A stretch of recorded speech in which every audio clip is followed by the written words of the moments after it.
अगर आपका जन्म किसी और रंग, किसी और जाति या किसी और नस्ल में होता तो क्या आप वही इंसान रहते या समाज आपको कुछ और बना देता? आज भी दुनिया में इंसान को उसकी काबिलियत से पहले उसकी पहचान से तोला जाता है, कभी रंग से, कभी जाति से और किसी और नस्ल से। सबसे खतरनाक बात यह है कि ये भेदभाव अब सिर्फ समाज में नहीं, राजनीति, सत्ता और नीतियों में बैठ चुका है। आज का सवाल ये नहीं है कि भेदभाव है या नहीं, सवाल ये है कि इसे जिंदा कौन रखे हुए है और क्यों। आज हम बात करेंगे नस्ल भेद, रंग भेद और जाति भेद की, फैक्ट्स के साथ, इतिहास के साथ और उस राजनीति के साथ जो इन्हें खत्म नहीं, इस्तेमाल करना चाहती है। नस्ल भेद कोई नेचुरल चीज नहीं थी, इसे प्लान करके बनाया गया। अफ्रीका से लाए गए गुलाम, यूरोप की तथाकथित श्रेष्ठ नस्ल थ्योरी, हिटलर का आर्यन सुपीरियोरिटी का भ्रम, सबका मकसद एक था, सत्ता और शोषण। आज भी अमेरिका में अफ्रीकी अमेरिकन लोगों की औसत आय कम है, पुलिस वायलेंस ज्यादा है, जेलों में हिस्सेदारी ज्यादा है। ये संयोग नहीं, संयुक्त राष्ट्र की रिपोर्ट्स बताती हैं कि दुनिया के कई देशों में नस्लीय अल्पसंख्यकों को शिक्षा, नौकरी और न्याय में बराबरी आज भी नहीं मिलती। अब आते हैं रंग भेद पर, जहां गोरा मतलब सुंदर और सांवला मतलब कमतर। भारत, अफ्रीका, एशिया, हर जगह फेयरनेस क्रीम का अरबों का बिजनेस है। सवाल ये है कि रंग भेद का कोई वैज्ञानिक आधार नहीं।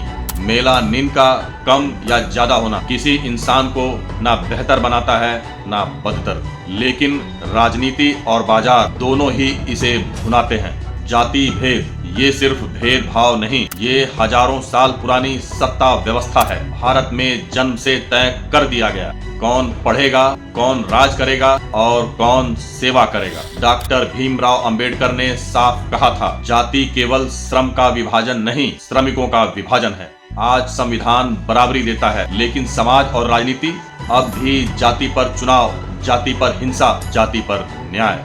NCRB के आंकड़े बताते हैं, दलितों और आदिवासियों के खिलाफ अपराध हर साल हजारों में हैं। ये सवाल नहीं कि कानून है या नहीं, सवाल ये है कि इसे कौन लागू होने नहीं दे रहा। अब सबसे कड़वा सच, राजनीति को भेदभाव से समस्या नहीं है, बल्कि राजनीति को भेदभाव की जरूरत है। जब जनता सवाल पूछने लगती है रोजगार पर, महंगाई पर, शिक्षा पर, तो पहचान की राजनीति शुरू हो जाती है।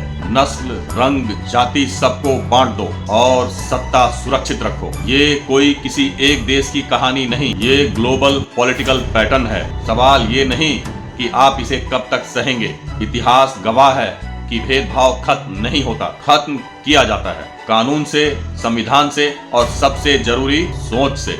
अगर पहचान इंसान से बड़ी हो जाए तो समाज नहीं, सिर्फ झुंड बनते हैं। फैसला आपको करना है, आप इंसान बनकर जिएंगे या पहचान में बंटे रहेंगे। अगर ये सवाल आपको सोचने पर मजबूर करें तो वीडियो को शेयर कीजिए, क्योंकि सवाल जितना फैलेगा जवाब उतना ही मजबूर होगा।